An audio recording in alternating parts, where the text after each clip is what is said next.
Hello, hello. Welcome to the 5TalentsPodcast. I'm your host, Abel Pacheco. I interview the top commercial real estate investors and industry experts so you can learn from their experiences. So if you're an investor, a high W-2 earner, or real estate or tech sales professional that wants to invest in real estate without having to manage properties or leave your day job, then this podcast is for you. Or if you're already investing in real estate, but you're doing it part-time and you want to become a full-time multifamily or full-time commercial real estate investor, this podcast is for you too. You're going to learn a ton. You will learn from real-life multifamily investors and other professionals in the industry. They're going to share their blueprints for success, and I'm super excited that you're here. So I hope you enjoy the show.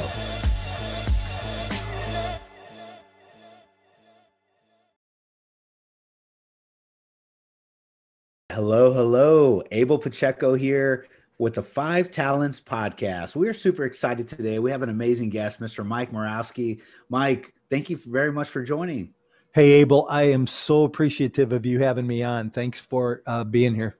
Yeah, thank you very much. I'm excited because our guest, Mike here, if you're listening, you've never heard his name before, he's got a tremendous amount of success, and he now gives freely information, education, helps people, mentorship, coaching, all kinds of really, fantastic ways to give back in the world. And he's got a pretty awesome background. He's done 4,000 plus units and $18 million of, I think capital raised, et cetera. I'll let him really hit on this stuff, but I wanted to make it a point to say, hey, this is why you want to listen in, take some notes. I'm sure he's going to drop a lot of nuggets, a lot of insight here that we want to grab as much education as possible. So Mike, thank you very much for joining. Why don't we just start, tell us about you, give us a rundown of your background, and we'll kind of lead into what you're doing today.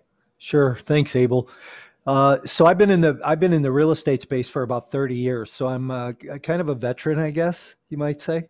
And one of my big things is, and I just like to share this all the time, is that success leaves clues. And I think we best learn from successful people, and we best teach if we're successful, because when we give away what we learn, it helps us grow and learn more. And one thing about real estate is there's always something to learn. So I started my real estate career after taking a year off. I was in the construction business, woke up one morning, burned out, said, I can't do this anymore. I had like 18 guys working for me, 20 vehicles on the street. And it was nuts what my life had turned out to be. And I said, I don't want to do this anymore. I sold that business and took a year off, during which time I did a couple of fix and flips that I lived in. And today they call that house hacking, right? Mm-hmm. Back then we didn't call it that. It was like, you're doing what? So my wife and I did a couple of those. And during that time, I met a real estate agent who was very successful. And I went to him and said, hey, I'm thinking about going in the real estate business. Can I shadow you? And he said, I'll do better than that. I'll make you a cassette tape. And I always say that kind of dates me, but he made me a cassette tape. I love it. Listen to that over and over and over again. So I kept putting that information in my head. So my first 8 months in the real estate sales business, I sold 78 houses. And because I followed a very simple model, so I go back to and I say, success leaves clues. We follow those simple models, and we get really good at the repetitious boredom, the things that ultimately make you successful, and you do really well over time. So I built a team. We were selling about 125 houses a year, mostly listings. 75% was investor-based business. In 2005, I saw the market starting to shift. And as the market was starting to shift, I said, we probably should go do something else. And I had always wanted to go into the apartment business. And I had followed a couple of large syndicators in Chicago and watched them, understood the model. Very simple, right? You raise private equity, you find a great real estate deal, you marry the two, and you run it, operate it. Everybody does well. Yeah. Over a 30-month period, I raised $18 million, bought 4,000 apartments, built a property management company. We were managing about 7,500 units. And unwound all of that, went into the opened another property management company, built that up, sold that off, and today I'm in the coaching and training business. Yeah, yeah. So, well, that's a tremendous background and tremendous story, and you're right. Success does leave clues, and if you follow, and if you are smart enough to kind of take the wisdom from other people's hardships, their obstacles, their challenges, and just cut right down to, hey, this is the most efficient thing. This is the best way. This is the best path. Then a lot of times you can cut through a lot of the stuff and just weed through it, which is why I have a heart for coaching, education, mentorship, coach, all the stuff you're doing, because, that it's really helped me. I've joined a number of programs, and probably like 5 or 6, as I start to add them up, and, it's a lot of money, and everyone's worth it because it accelerates and speeds up, my ability to perform and excel. Right. So, yep, I'm with you, man. Hey, so what, tell me about that was a lot of information, short period of time. What length of time was that when you you did your first real estate deal as the multifamily? Did I hear 3 years, 4,000, $18 million? What year was that? Yeah. So 2005, I did my first syndicated deal. Okay. So I knew that my real estate sales production was going to change because the market was softening. So I said, the commercial industry is still hard, is still going strong and pretty robust. So I thought, well, let's move down that road. So I put a little crazy ad in the newspaper, right? And it said, real estate investors wanted, we'll teach you everything you need to know, and a phone number. And my phone rang like crazy for this little $45 ad, right? I love it. And so I found some investors who wanted to invest in a syndicated deal. We bought a small 11-unit deal north of Chicago, which turned out to be okay. It wasn't what I expected, but I learned a lot, right? And isn't that how we learn, is by the experience? Man, big time. We can take as much education as you want, but if you don't act, it's just entertainment more than it is something you can apply. But okay, so 2005, you put the ad. I love the fact that it was an ad. Yeah. For those maybe younger millennials, you Craigslist, or I say you millennials or younger, whoever's on the show, it's Craigslist today was, back then they had the equivalent of those classifieds. Do they even still do those in the newspaper today? I don't know. Listen, this was pre-email, I think. Oh yeah. So, this was the early, this was back in 2005, right? So, it was early. There was no Craigslist yet, and there was no really robust internet like we have it today. So it was still the newspaper. You could advertise in the newspaper. I'm sure there's still classifieds today. I bet you if I look, but nobody, very, very rarely do I think of it. Right. Yes. And Craigslist was around, Mike, because I was in the internet since about 2006. So it just kind of like get going. But, that little equivalent of a post, hey, investors wanted, I'll teach you everything you know. Were those your first investors or students or both? How did you think about that? Those were my first investors. Okay, gotcha. So we did that deal in 2005 and did 2 or 3 small deals in 2006. Okay. So I did 11 unit. I went to 64 units. I think we did like an 87 unit deal. Yeah. And then all of a sudden we busted out. Yeah, you crushed it. Yeah, we started doing in 2007. I think I did 22 syndicated deals. 22 syndicated deals. That was like a project management nightmare, man. How in the world did that happen? Don't do it. Don't ever do it. If I could give anybody 2 pieces of advice, you could really over leverage back then. So we were doing deals at 10% in and at 15% in. It was crazy money. Don't do it. So 2 things I would say is, make sure you stabilize a deal before you go on to the next one, and don't over leverage. Yeah. Yep.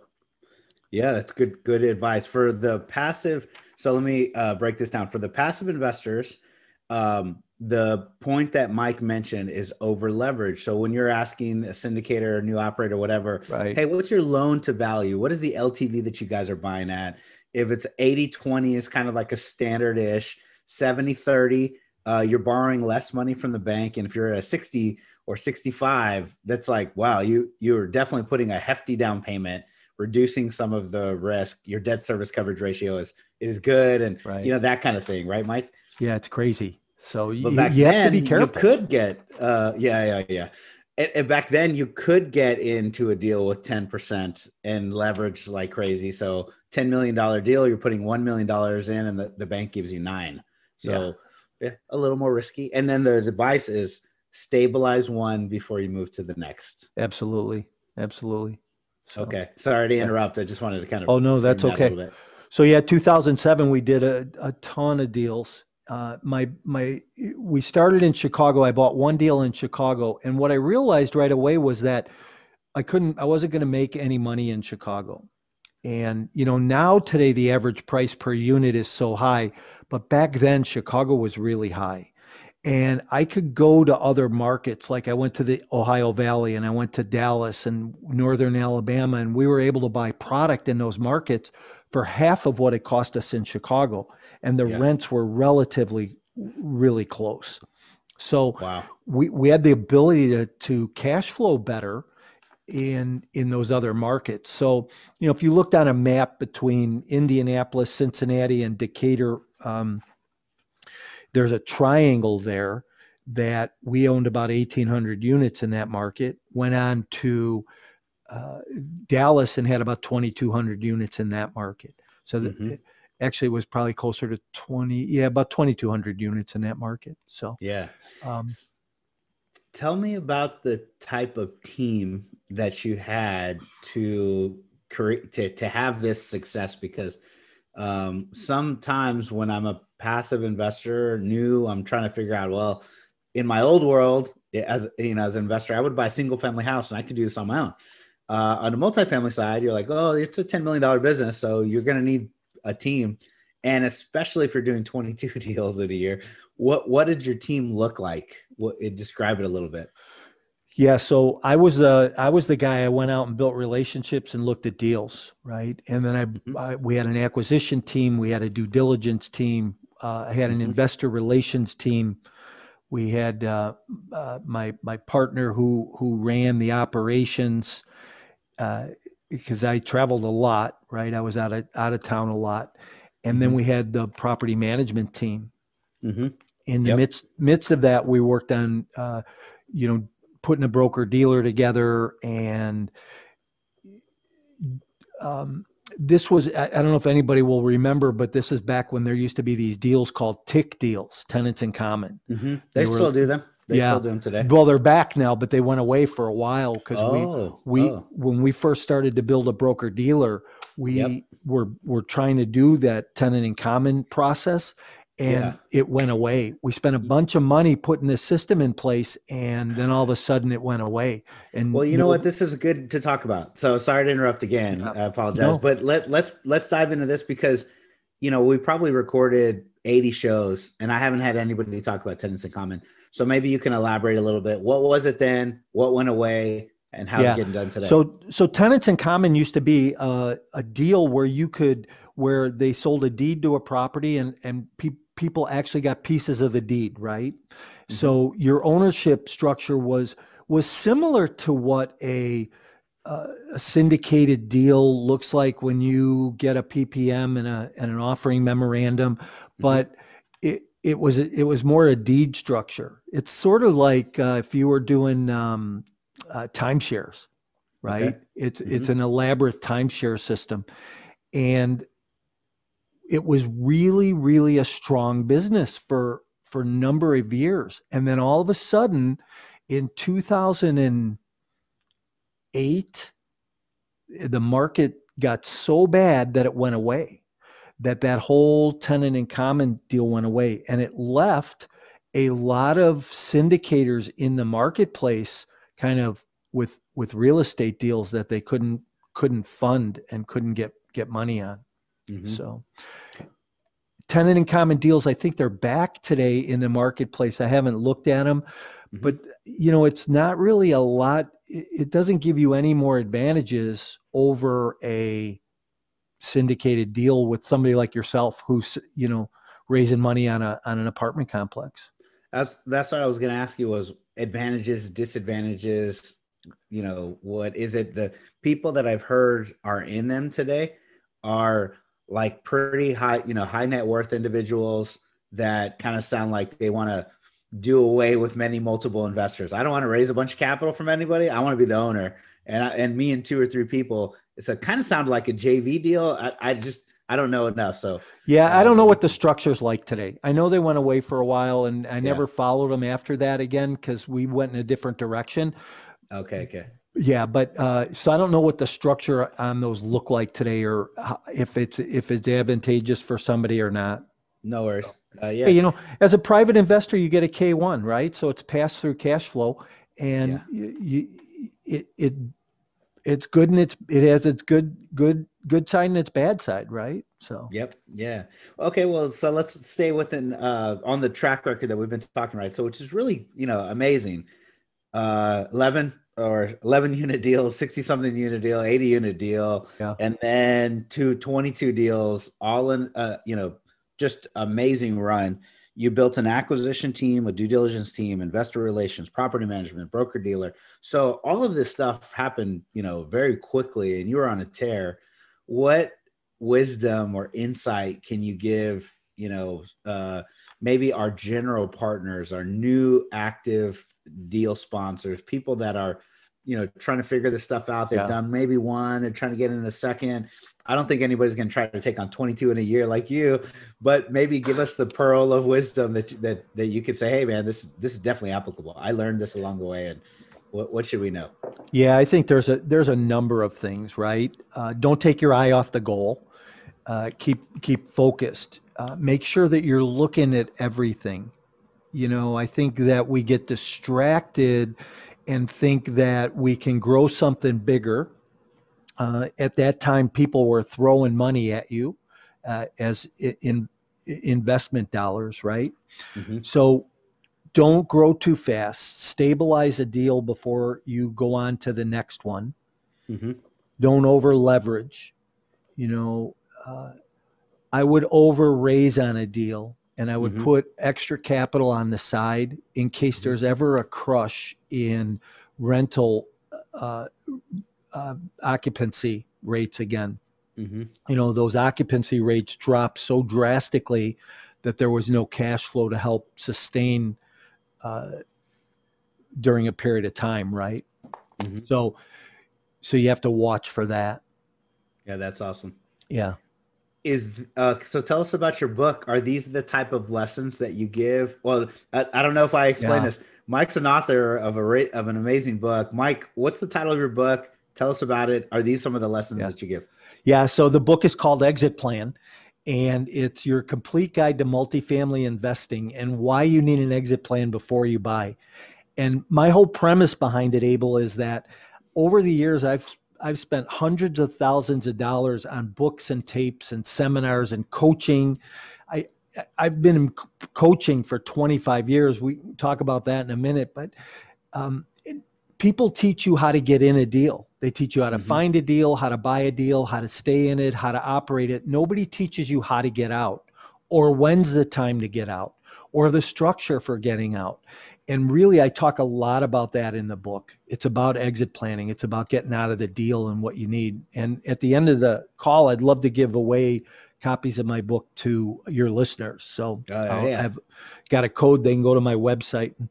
But I model a deal in the book that we did. Was a 450 unit complex that we bought in Dallas.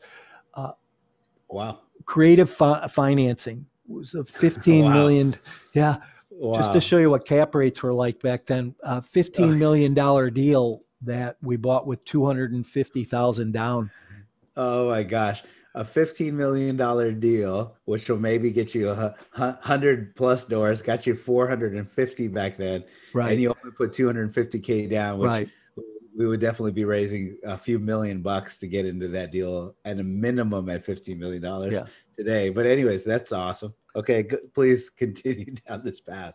So that's the basis of the book. So I do a lot of training in the book. I tell a lot of stories about clients that I've had, coaching clients and investor clients that I've worked with over the years, and situations and deals that they've done. So there's a lot of, I listen, I'm partial. I think it's a great read, right? And I've read it a number of times, right? Putting it together. Yeah. But people who have read it said that it's a good read and it's been educational. I've actually had people say, hey, I didn't know anything about real estate before I read it, and now I feel like I could go out and actually do syndication. Nice. That's a good, some good feedback. I'm definitely interested in reading it and learning more. I love education, and we'll go check it out. And thank you for doing so. So the information that you provide, those are from your own lessons. You've learned a couple of things. I heard one word that you said, unwound. You've got into a bunch of deals, and you had to unwind yourself from those deals. And now, you've exited, right? Right. Talk to us a little bit about that process, like unwinding, it's not as easy as, I'm going to sell my properties.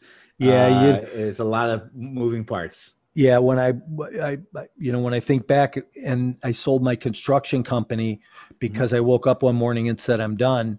And I knew a couple guys that were looking for, I could break it up and sell, clients to these guys and equipment to these guys. And I was done. It wasn't that easy. Right.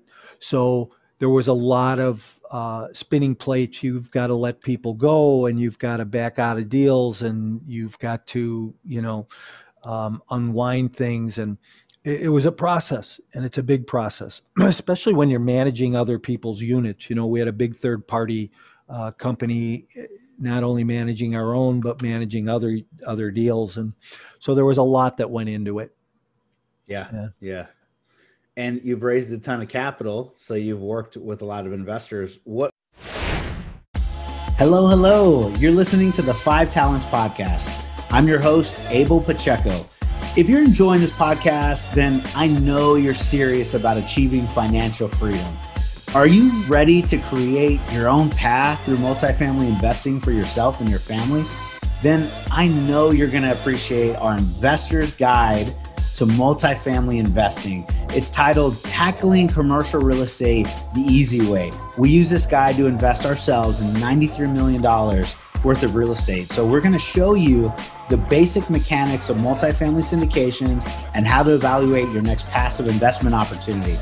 So the best part, if you subscribe to our podcast now, leave us a review and a rating. I'm going to give you a free copy of our ebook. So please take a moment to do that now. Once you've done that, go to 5tcre.com/ebook, 5tcre.com/ebook. Make sure to let us know you left a review, and we're going to send you a free copy. So thank you so much for subscribing to the 5 Talents Podcast. We really appreciate it.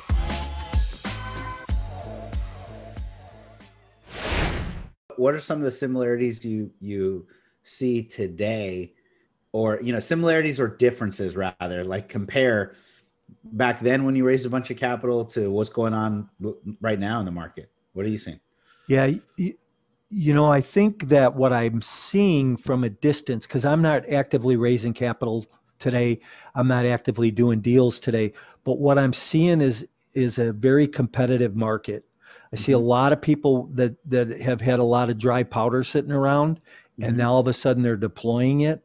You've got markets that are very hot and very strong that it's hard to find deals in. When I talked to a broker in Phoenix, and I was kind of set back. He said that his average price per door for a C-class deal is $189,000 per door.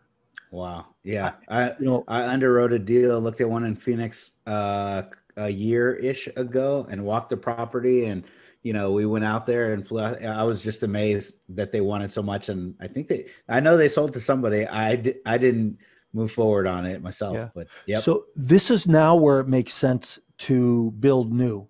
There was a time period where it didn't make sense to build new because you could buy and operate so much less expensive, right? So I've never been a big developer, but I see today where you could get into the development side of business and go vertical with a project and spend less money than what it's going to cost you to buy something. Because when you are spending 180,000 for a C-class deal, you can build an A-class for 140, 150 a door, So there's a big difference. Yeah, I agree. So, and then, so that, makes sense, right? Cost is up. What price can I actually go build at? We've kind of taken that mentality. We have a team that's doing a new development deal, and we looked at it and said, yeah, this one absolutely works, right? Yeah. So when the prices go, crazy per door and the cash flow is just very, very tight, then that's another alternative. So, what at this point for you, education, coaching, mentoring, talk to us about like what you're doing today. And so that way we get it. You jump right in, you had a lot of success, you unwound a lot of things. It took you a little while, but finally got these things off your plate. And now you're spending more time with other, call it like somebody like myself. Hey, I'm active. I want to get in it. I want to learn more. I want to get educated, and I want to learn from somebody like you. So tell us a little bit more about that side of the business. Yeah. So, I've spent a lot of money over the years on coaching and training, not to mention the amount of time that just putting in practical experience. I'm an advocate for coaching. I actually still have, after 25 years, I still have two coaches in my life today, one on the business side and one on the marketing and development side, right? The business development side. So, I'm an advocate for learning, for education. I think that we always have to keep learning, because if you don't, you quit growing. So people have asked me a lot, hey, why are you so passionate about real estate? Well, I'm passionate about it because there's so much to learn. You could close 2 100-unit deals in the same month and it wouldn't go the same way. They would all be different. And that's what is exciting about real estate, is that it's always something different. You can learn something new and you can grow from it. And for me today, it's about giving back. How much more can I help somebody else learn? Because I like to stand back and go, geez, look at what we created. Look at what we built. And if I can take somebody who didn't know about real estate, teach them how to do some multifamily deals, teach them how to do a syndication, that's a great transgression, with people. And that helps people to grow. And I love to see other people grow. We can have all the knowledge in the world, but knowledge is only as effective as the execution behind it. But from the execution, we gain this wisdom, right? And I think that there's a lot of wisdom in the knowledge that you have, I have, that we've gotten over the years. Yeah. Yeah, that's great. Yeah. I love the mindset there. You've done it. Now you're helping others, giving back. That was kind of that was the goal, the intention of our 5 Talents podcast. Yeah. Was to try to help others. I enjoy serving. I enjoy, helping others, along, but I'm only one man and I don't scale. So when I see my calendar get full for the next, month or two of people trying to have a 30-minute phone call, I go, I can't do that. Let's try to do this. And this will, people can listen to these whenever they want. Right, so yeah, that's exactly the mindset of giving back and helping others. And too many people have helped me through the years. So to not do the same now, but that's great. And so the coaching and the education, you had, like you said, 2 coaches today. I have one as well. I meet with them every week because my professional coach, Marcus Ogden, is, is kind of has helped me a ton. Why do you still do coaches? Help somebody today right now. Yeah. So coaching, I can correlate to my business every year after year, growing 20%. Yep. So in revenue and profitability, in activity, because of my coach. Because what my coach does is he helps me self-discover what I already know, but helps me to put it on the plate and to activate it. So helps me to execute because he keeps me accountable. Because if I have to call my coach and say, God, I didn't get this done, and he's going to say, why? What was more important, or how do we need to adjust your schedule so you get this done? That's a big thing, right? I can live with myself pretty peacefully if I don't do something and nobody's looking at my shoulder. But as soon as somebody's looking over my shoulder, it makes me have to be more active. And if I really want to grow, and you know what, here's the thing, coaching's not for everybody, right? Because you might say you want to be coached, but you might not want to put the work in. Because if you're going to get a coach, you're going to have to put some work in order to grow your business. So you really have to ask yourself, it all starts with your why, right, Abel? Yes, sir. Why are we doing something? Where do we want to go with my life, my business? And the other thing that I see is if somebody's been in the real estate space a long time, we have a tendency to get real busy, real active, and we get distorted. We overschedule, we were going to do this podcast on another day, and said, hey, are you sure you're working on that day? Yep. And you said, oh yeah, but little did we realize that family was more important, and I'm an advocate for family, right? So family overtook that, and we had to reschedule, which is good, right? But here's what happens is our quality of life starts to deteriorate because we get too busy. And one of my focuses with the real estate investor and the property management professional and any other professional in the industry is, hey, how do I help you live a better quality lifestyle? Yeah. More balanced, more rounded, where you are really participating at full out on the things that really matter in your life. Yeah, I love it. That's awesome. So let me recap a couple things that I heard, in case you're taking notes.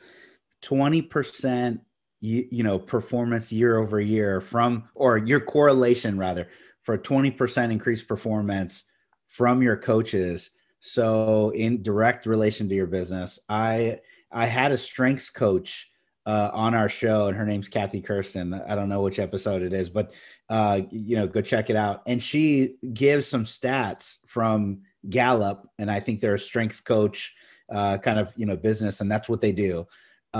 There's those stats that kind of say exactly what you do, that if you hire a coach and have somebody there to help hold you accountable to your goals and your tactics and, accountability, you are going to have higher performance. And it was like something like, I don't remember, it was 3x the amount that you pay, or 6x, or it was something ridiculous where, if you pay, $20,000-$30,000 for your coach a year, then you're going to get X, X amount over in return. And I just love those stats. And then hearing you, say the same, I feel like I've experienced the same, meet with my weekly coach and, have that accountability. It's very important. So that's good. You used to look at a return on a business model, right? If I spend $1, I want to make 3 back on that. Coaching, I think, gives you 10 times that, Yeah. It gives you much more. Yeah. And then I love you're starting with why. This is something else you mentioned. I started real estate investing in 2008, and my why was to have more passive income so that I could have more freedom, so that I could be with my family and enjoy my time throughout the rest of my life. And like you said, man, I'm busy now. I have worked more hours probably than I did when I was working, in the W-2 professional realm. Right. So it's like, hey, man, the quality of life changes. So you have to really be focused. Something you said earlier, focused, don't take your eye off the ball, and figure out what is it that you want. So we wrote a book as well this year with COVID, and we start with like, hey man, what are your goals? Put those down, put them down, write them, down on paper, and then go after those things, because that's what you need to get centered on. The rest of the things, they'll come, right? You put enough activity in real estate, it'll definitely come. Yeah. So that's those are awesome nuggets and wisdom points. And the quality of lifestyle. So tell us about your quality of lifestyle today, man. What you've done some amazing things, and now you're helping others. And tell us a little bit about yours today. Yeah, I think that's a great question. And it's interesting because, hey, I love my life today. Listen, we've all experienced trials and we find strength in the struggle, right? And Mm-hmm. so I've experienced some trials in my life over the last few years. I went through a pretty nasty divorce and things were kind of, tough as a result of that. And Yeah. today I have a life that I really enjoy. I live in the city, so it's kind of nice I love to walk and go out for a run. And so I get to do those things pretty frequently and get to spend time with my kids. And, that's what's important today is the time with my family, with my kids and my lifestyle versus, everything else I do. And the same token, I love to build into my clients. So if somebody needs something, I try to make arrangements to be able to spend that time with them and be there for them. So, yeah, that's awesome. Well, before I forget, let's do this now. Make sure to tell our listeners, our network, if somebody wants to get into your world a little bit more, yeah. Where do I go? What do I do? And then you talked about a book earlier. Tell us how to get into contact with you, Mike. Sure. Great. And thanks for asking, Abel. So go to my website, which is mycoreintentions.com. It's mycoreintentions.com. And you can poke around on the website there, but if you scroll down on the front page, you'll find the ebook version of Exit Plan right there, and start the download process. When you come to the coupon code, in the coupon code, if you put in 5TalentsPodcast as the code, your download will be free. So you'll get a copy of the book for free. All right. What a value to our listeners and guests, Mike. And if anybody wants to call me, my phone number is 312-600-8007, or you can email me. Right on. All right. Well, great. We'll put those in the show notes as well. So if you're listening and you're, in the car or jogging or something, they'll be in the notes. You can check them out later, the links to everything. And I have a couple more questions before I let you go though, Mike. Okay. In general, what a piece of advice, tactical steps can you give a passive investor, a new investor that's trying to learn a little bit more about education? I tactical step, like, man, what do I do? What do I do first? I want to invest. I know that I'm good. What the heck do I do now? So when you say passive investor, do you mean the actual investor who's investing in one of your deals that you're the syndicator on? Yeah, let's talk about two ways. Okay. One, I'm a limited partner passive investor. I'm just putting my money in a syndication. Right. And there's no active part to that. Give me a couple active, and we'll talk about the same for the active general partners in a minute. So you need to be with not everybody's going to mesh with everybody, right? You need to be involved with somebody who you're comfortable with, who you have a feeling that they're going to do right by you. As a passive investor, don't get hung up on the day-to-day things. Don't worry about that stuff. You want to worry about the big picture, and you want to worry about long-term. Don't worry about that. Somebody needs to have a repair guy come out and fix the security system on the front doorbell. Those things don't matter in the big picture. What matters in the big picture is the syndicator and the syndicator's track record, the lessons the syndicator has learned along the way, and how they've responded to those lessons. I know that the first deal I did was a lot different than the 10th deal I did, right? Yeah. And the lessons that I learned between 1 and 10 were totally different. And the way that I dealt with my investor between deal 1 and deal 10 was totally different. So, find a syndicator who's been around for a few years, who's doing it. And if you want a personal hands-on touch, find somebody who's going to give that to you. So you can fill your needs as a passive investor. You just have to know what they are. And here's what I tell people all the time. Write down everything that you want Okay. Write down what you want that investment to look like. Write down what you want that passive investor to look like. Set those guidelines, those standards for yourself. It's just like myself as a syndicator. When I go to buy a deal, I have a set of buying guidelines. I have a set of operational guidelines. These are the areas that I need to operate in order to have a profitable deal, right? Mm-hmm. So as a investor, I want to do the same thing. Yeah. Those are really great points. I think all the way through. I don't have as much experience as you, but I'm on active deal number 7. And now I'm like, exactly what you mentioned. The lessons learned on number 1 and 2, very different than number 4 and 5. Yeah. And now I'm like, well, number 7 is completely different. And I'm dealing with different, people's different strokes, and every cycle gives you more education and knowledge. And, if I'm a passive investor, I'm trying to mesh well with the right people. Some people may not care to talk to me. They just want the best return, and they want to know that it's going to happen, and, cool. And then I have some of my investors that are exactly the opposite. Hey, I want to learn. I want to go through it. I want to do what you're doing eventually.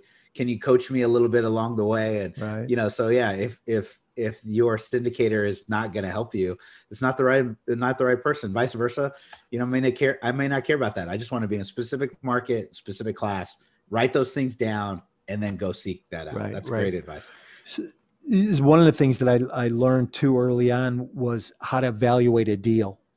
And I can remember, I was just thinking about this. I can remember one of the first deals I looked at was about an hour and a half from my office. And my partner at the time, he and I had drove there, and we're driving back. And on the way back, I went through 3 legal pads, both sides on most of it, evaluating a deal, penciling the whole thing out. Mm-hmm. And which ultimately I learned from that experience, because ultimately that became an Excel spreadsheet, an Excel program that we put together for deal evaluation, right? Yeah. So it's interesting how you learn things along the way, and how you grow as a result of each new stage that you come to. Yeah. Yeah. That's great insight, because, when you were doing these deals, there was not easy button deal analysis Excel calculators that I can just go buy. Today, I can go to a number of and download for $100 a really good deal analysis calculator, and see 7 different versions, and have software and programs. And I just put a T12 and I put a rent roll, and there you go. Yeah. But back then, like you said, hey, it was a little different. And so knowing the inner workings, it's like, show your math, show your work. When you're doing those math problems, you know it pretty well. Yeah, for sure. For sure. Yeah, that's great. And how about, 1 or 2 steps for the active new general partner? So I know I want to go do this. I'm looking for my first or second deal. I'm trying to figure this stuff out. Maybe, 1 or 2 tactical, actionable items that they could do. An old carpenter taught me one time. He said, measure twice, cut once. And I think that as an active investor, that's what we need to do. We need to make sure that we are really looking at all of the things about a deal. I tell a story in my book about don't fall in love with a deal. Don't get emotionally involved. So picture this, Abel. It's a beautiful spring morning. I'm walking a property in Dallas. The flowers are just starting to poke through the top of the dirt. You can hear the lawnmower from the landscaper running in the distance. You can smell the grass, the fresh cut grass, the dew's coming off the pool, the steam's coming off the pool, the dew's sitting on the grass. I'm walking the property with a property manager, and I'm falling in love. Amazing. This deal sounds amazing already, Mike. Yeah. So here's the deal, though. I can't tell if I'm falling in love with the property or the property manager, right? And so I look at this, and so all these red flags along the way, I don't pay attention to them because I fell in love. So as a syndicator, don't fall in love with the deal. Yeah. My analyst in the office would beat me up for 2 months before we finally pulled the plug on the deal, because I thought it was better than what she thought it was, and I wanted the property. And so, so just pay attention to what you're doing. Measure twice, cut once. Measure twice, cut once. Don't fall in love with the deal. That was the first thing that my one of my coaches in single family taught me in 2008. He's like, you're not looking at this one to live here an emotional buy, brother. And so I've still always taken that, kind of mindset, even to, today buying multifamily apartment complexes. But you're right. It's so awesome. Well, Mike, it's been amazing having you on, and I really enjoy the conversation. I think our listeners got a lot of value from today's show. Anything else that we didn't cover? Anything else that you wanted to talk about, you're hoping I asked about it and just didn't, anything in general, want to make sure to give you opportunity as well. Yeah. Just if people are looking for some guidance, if they're looking for some help, don't hesitate to reach out. I'll schedule a free 45-minute, 60-minute coaching call with people to see if coaching is right for them, to see if we can give them even a couple of golden nuggets to help them move forward a little bit. A lot of times people might be stuck, right? So get unstuck, man. Take the next step, move forward, pick a book up, even if it's not my book, even if it's not my coaching program, go do something for yourself to further yourself. If 2021 is going to be a better year than 2020, then go do something about that. Yeah. Love it. Thank you so much, Mike. What a great show. I'm really sincerely appreciative. I'm humbled and happy that you would join the show with us, give our listeners some wisdom. And again, my name is Abel Pacheco. I'm your host for the 5 Talents Podcast. I know you got some value from today's show. I would love it if you would go to our podcast and subscribe, rate it, and leave a written review as well. Drop Mike a note, reach out to him, tell him you heard about, or you heard him on this show. That'd be great as well. So thank you very much, Mike. Appreciate the time. Abel, thank you. I appreciate your time. Bye, everyone.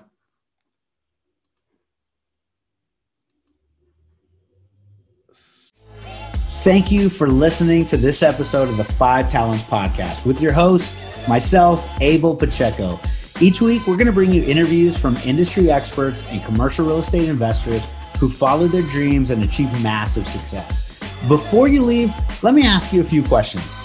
Did you enjoy this episode? Did you learn something valuable? Was your mind stretched to what's possible and what you can achieve? Do you want other experts just like the one you heard today? If you answered yes to any or all of those questions, then please take a moment to subscribe to the 5 Talents Podcast, give us a 5-star rating, and most importantly, leave us a written review. Tell us what you liked, tell us your favorite guest, give us any feedback. I'm excited to learn and improve so you can get a more valuable show. So thank you again for subscribing to the 5 Talents Podcast.